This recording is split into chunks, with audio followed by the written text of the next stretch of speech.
Imagine this: you wake up one morning, and for the first time in years, you ask yourself a question that has been hiding in the shadows of your consciousness: why am I doing any of this?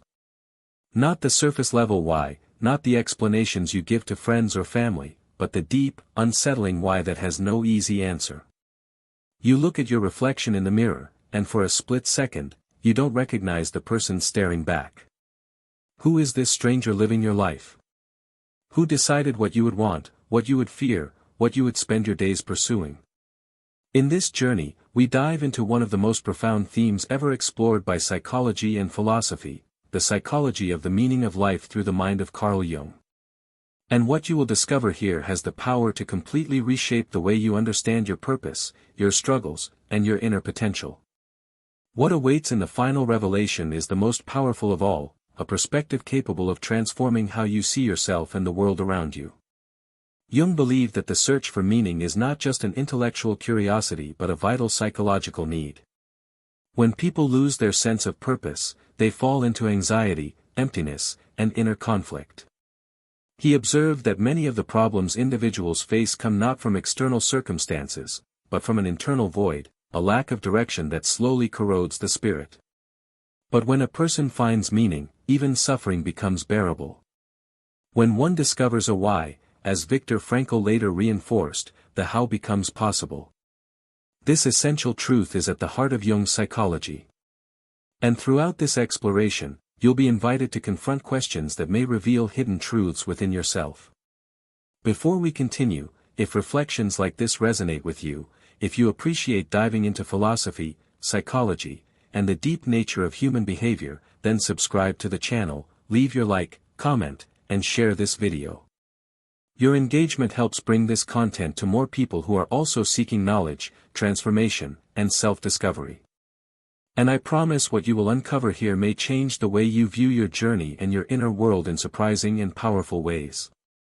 Here's the paradox that haunts every human being who dares to think deeply: you are the author of your life, yet you did not choose the language in which your story is written. You are free to make decisions, yet most of your choices feel dictated by invisible forces you cannot name. You search for meaning in the external world, in achievements, relationships, possessions, status, but the more you acquire, the emptier you feel. It's as if you are running toward a destination that keeps moving further away with every step you take. Carl Jung understood something that most people spend their entire lives avoiding: the meaning of life is not something you find in the world. It is something buried within you, hidden beneath layers of fear, conditioning, and denial. And the moment you begin to search for it honestly, everything you thought you knew about yourself begins to crumble. Consider this unsettling truth: what if everything you believe about who you are is a fiction? What if the personality you present to the world, the identity you've carefully constructed over decades, is nothing more than a mask you wear to hide from yourself? Jung called this mask the persona, the acceptable face you show to society, the version of yourself designed to gain approval, avoid rejection, and navigate social expectations. But here's what terrifies most people: behind the persona lives something else entirely. Something raw, unfiltered, and deeply uncomfortable. Something you've been running from your entire life. This is not a philosophical abstraction. This is the silent crisis unfolding in millions of lives at this very moment. People wake up at 40, 50, 60 years old and realize they have been living someone else's dream. They followed the path they were supposed to follow, they got the education, the career, the family, the house, and yet, they feel profoundly lost. They achieved everything society told them would bring meaning, and instead, they discovered a void. An emptiness that no amount of success, pleasure, or distraction can fill. Why does this happen? Why do so many people live their entire lives without ever touching the core of their own being? Why does the search for meaning feel like trying to remember a dream that slips away the moment you wake up? Jung believed that this existential crisis is not a failure, it is an invitation. It is the unconscious mind screaming for attention, demanding that you stop living on autopilot and start confronting the deeper questions you've been avoiding. The anxiety you feel, the restlessness, the sense that something is missing, these are not symptoms of a broken life. They are symptoms of a life trying to become whole. But most people refuse the invitation. They medicate the discomfort with work, entertainment, substances, or superficial relationships. They distract themselves with endless noise because silence reveals the truth they fear most: they don't know who they are. They have spent so long performing, pleasing, and pretending that they have lost touch with the inner voice that knows their authentic purpose. And here is where the paradox deepens: the meaning you seek cannot be found by looking outward. It cannot be given to you by another person, a belief system, or a set of achievements. It can only be discovered by turning inward and confronting the parts of yourself you have been taught to reject. The very act of searching for meaning in the external world ensures you will never find it. Because meaning is not an object to be obtained, it is a relationship to be cultivated with the depths of your own psyche. So the question is not whether life has meaning. The question is whether you have the courage to face what your own life is trying to reveal. The problem begins long before you realize it exists. It starts in childhood, when you learn that certain parts of yourself are acceptable and others are not. You discover that expressing certain emotions earns you love, while others bring rejection. You learn that some dreams are realistic and others are foolish.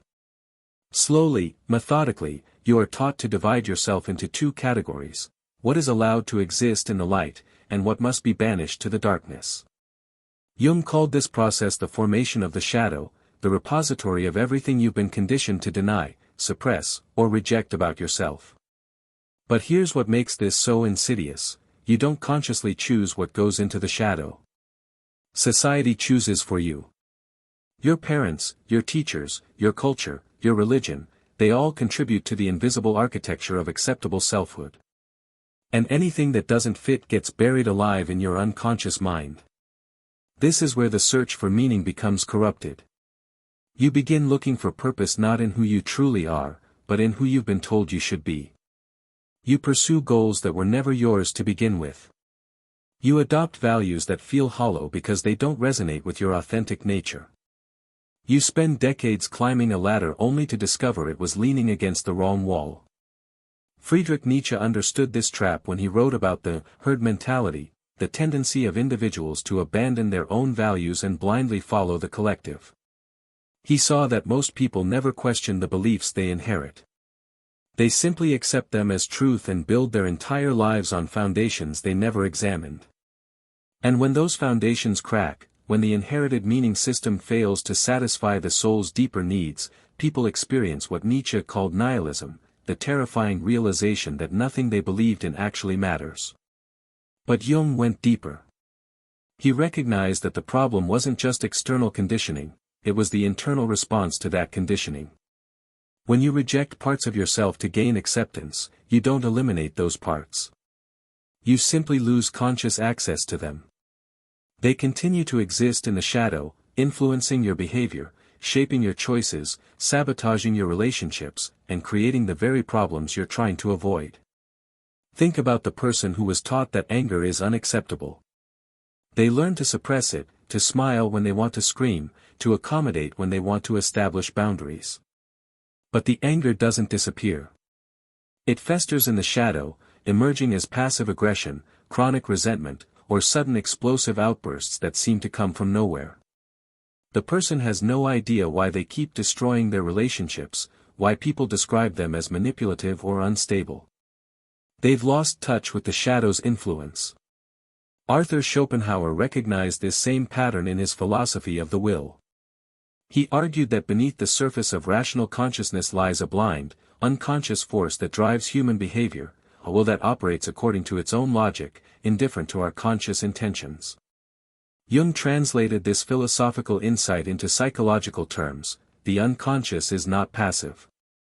It is active, purposeful, and constantly trying to communicate with you through symptoms, dreams, and the recurring patterns of your life.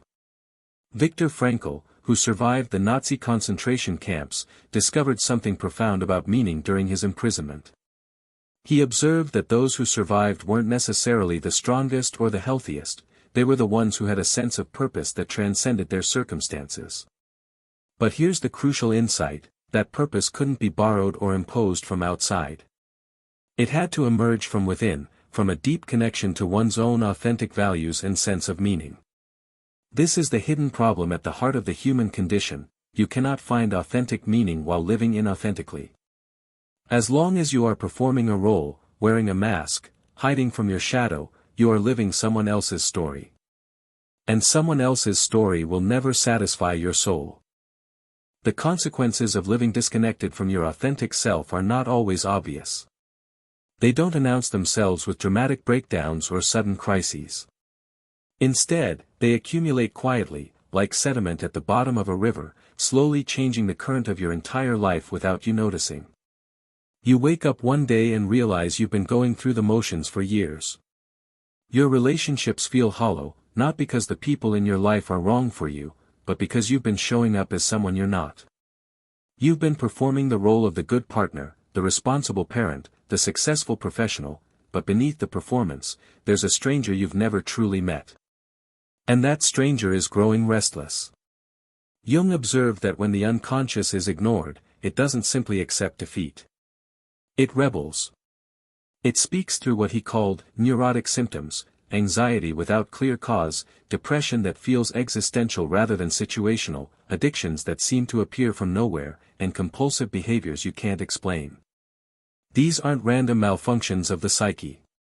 They are communications from the parts of yourself that have been silenced, attempting to break through the walls you've built around them. Consider the cognitive bias known as the sunk cost fallacy, the tendency to continue investing in something simply because you've already invested so much, even when it's clearly not serving you. This bias doesn't just apply to money or projects. It applies to your entire identity. You've spent decades building a particular version of yourself, and the thought of dismantling it feels like annihilating everything you are. So you continue, even as the evidence mounts that this path is leading nowhere meaningful. Neuroscience reveals something fascinating about this process. Your brain has a default mode network, a collection of interconnected brain regions that activate when you're not focused on the external world. This network is responsible for self-reflection, memory consolidation, and imagining the future. But here's what research shows: when people are disconnected from their authentic selves, this network becomes dysregulated. The internal narrative becomes fragmented, chaotic, filled with rumination and self-criticism rather than genuine self-understanding. Jean-Paul Sartre called this state bad faith, the act of deceiving yourself about your own freedom and responsibility. He argued that humans are condemned to be free, meaning we cannot escape the burden of choosing who we become. But most people try to escape this responsibility by adopting prefabricated identities, by claiming, "I had no choice," or "this is just who I am."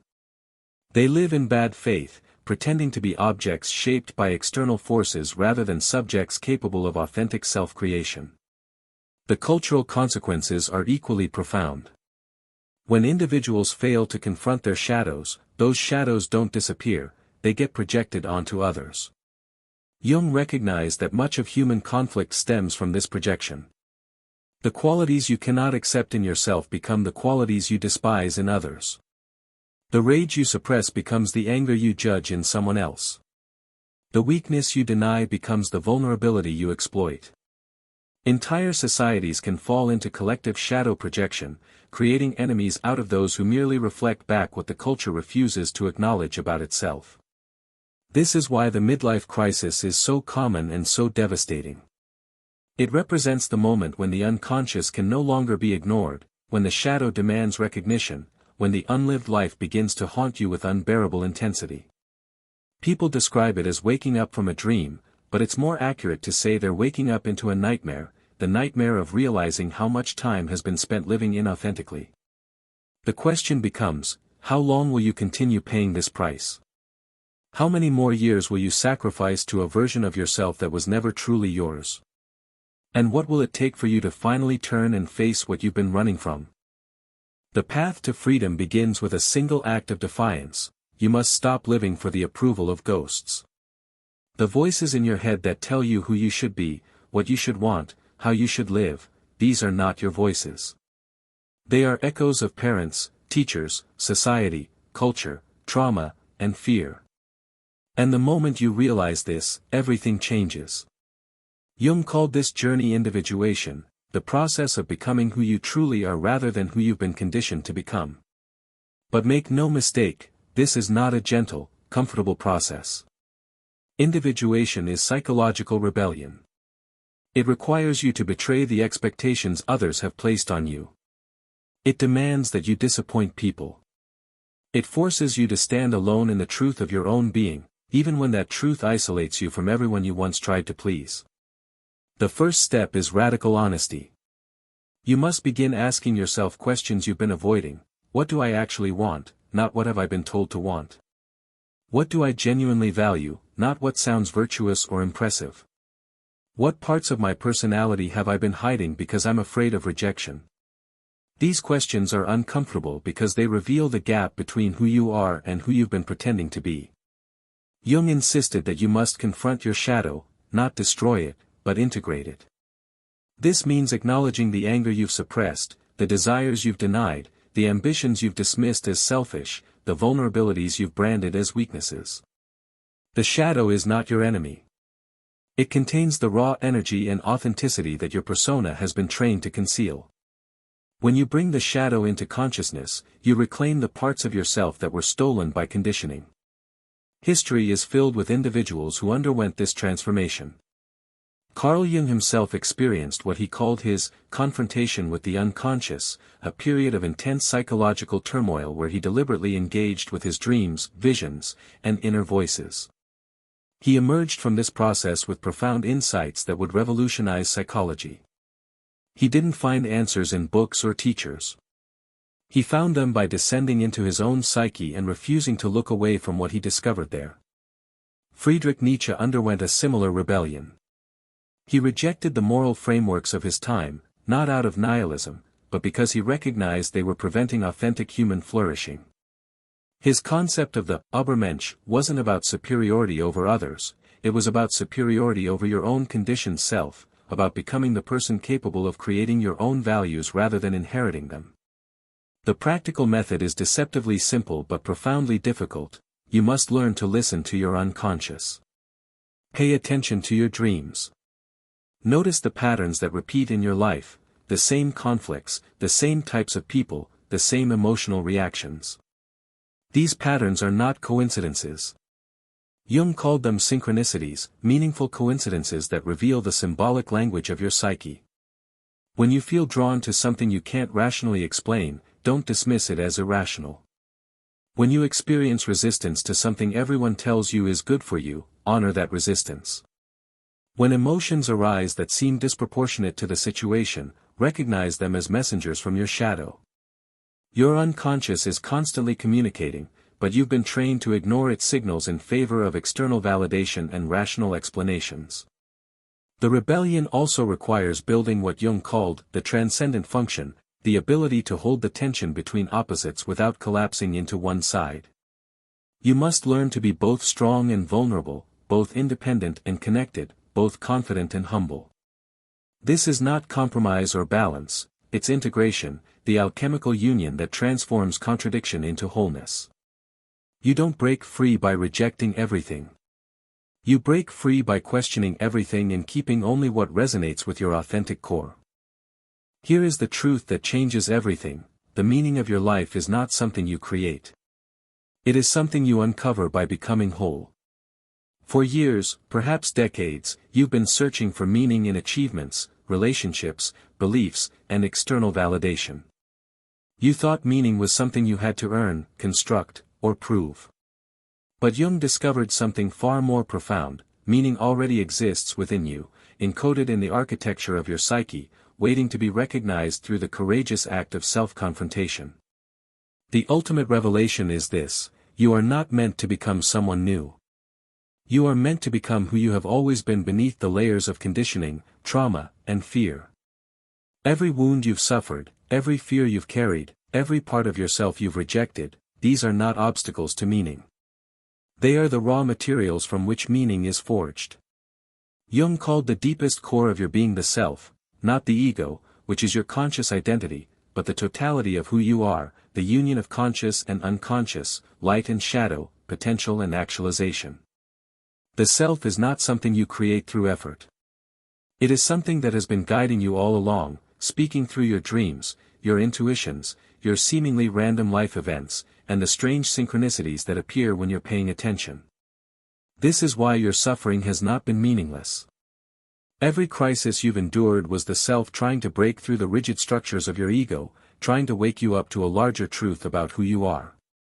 Jung observed that the greatest psychological growth often comes from the deepest wounds because wounds crack open the persona, forcing you to confront what lies beneath.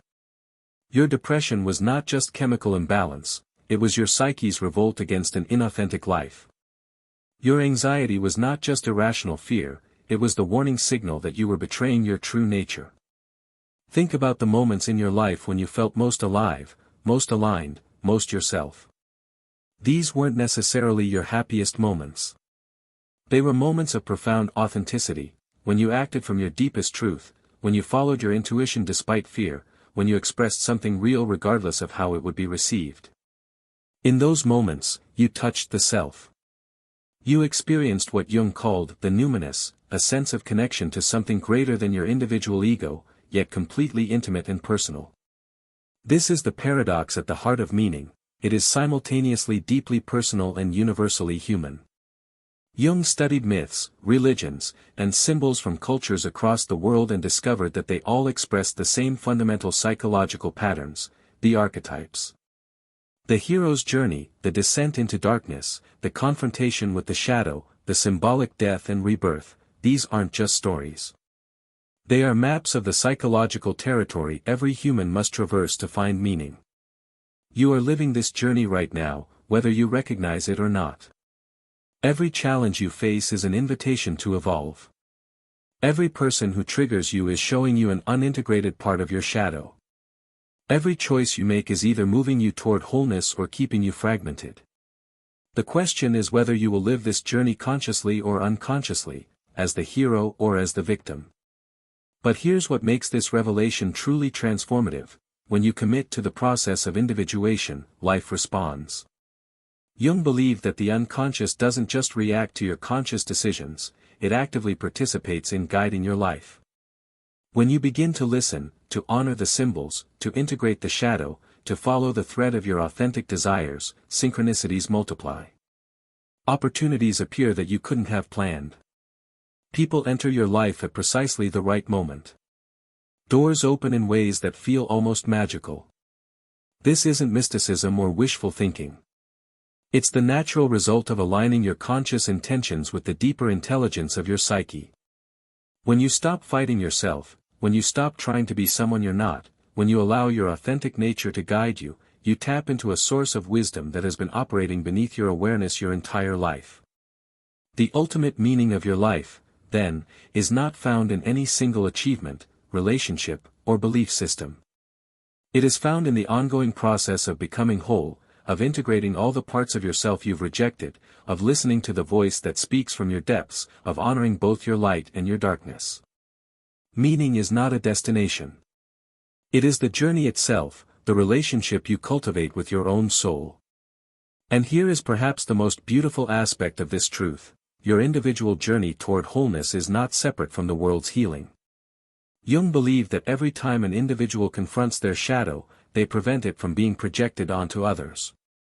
Every time someone integrates their unconscious, they elevate the collective consciousness.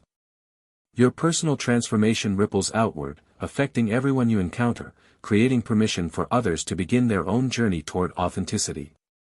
The world suffers because individuals refuse to confront their inner darkness, choosing instead to project it onto enemies, scapegoats, and others they deem unacceptable. But when you do the inner work, when you integrate your shadow, when you choose wholeness over comfort, you become a force for transformation not just in your own life but in the lives of everyone around you. So the final question is not, what is the meaning of life? The question is, will you answer the call to become who you truly are? Will you turn toward the parts of yourself you've been avoiding? Will you listen to the unconscious voice that has been whispering your name? Will you dare to live authentically, even when it means disappointing others, even when it means standing alone, even when it means facing the unknown? Your life is not random. Your struggles are not meaningless.